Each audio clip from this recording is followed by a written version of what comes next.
Əmək müqaviləsi Əmək Məcəlləsinin 70-ci maddəsinin A və B bəndləri ilə ləğv edilərkən, işçi işə götürən tərəfindən həmin işə götürənlə bağlanmış əmək müqaviləsinə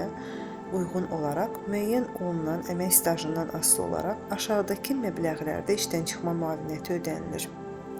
1 ilədək əmək stajı olduqda orta aylıq əmək haqqı miqdarında, 1 ildən 5 ilədək əmək stajı olduqda orta aylıq əmək haqqının azı 1,4 misli miqdarında, 5 ildən 10 ilədək əmək stajı olduqda orta aylıq əmək haqqının azı 1,7 misli miqdarında, 10 ildən çox əmək stajı olduqda orta aylıq əmək haqqının azı 2 misli miqdarında. İşə götürən işçinin razılığı ilə bu maddənin birinci hissəsi ilə müəyyən edilmiş azı 2 təqvim həftəsi xəbərdarlıq müddəti əvəzinə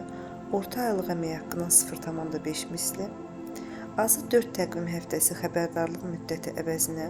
orta aylıq əmək haqqının 0,9 misli, azı 6 təqvim həftəsi xəbərdarlıq müddəti əvəzinə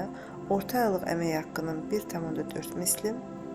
azı 9 təqvim həftəsi xəbərdarlıq müddəti əvəzinə orta aylıq əmək haqqının 2 misli və Əmək Məcəlləsinin 56-cı maddəsinin 2-ci hissəsi ilə müəyyən edilmiş xəbərdarlıq müddəti əvəzinə orta aylıq əmək haqqından az olmamaqla əmək haqqını bir dəfəyə ödəməklə müvafiq əsasla əmək müqaviləsinə xitam verə bilər. Bu halda xəbərdarlıq müddəti ərzində əmək müqaviləsinə xitam verilmiş işçilərə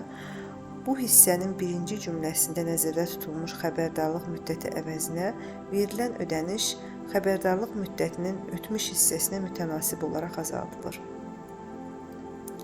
Kollektiv müqavilələrdə əmək müqaviləsində bu maddənin 3-cü, 4-cü və 7-ci hissələrində göstərilən ödəmələrin daha yüksək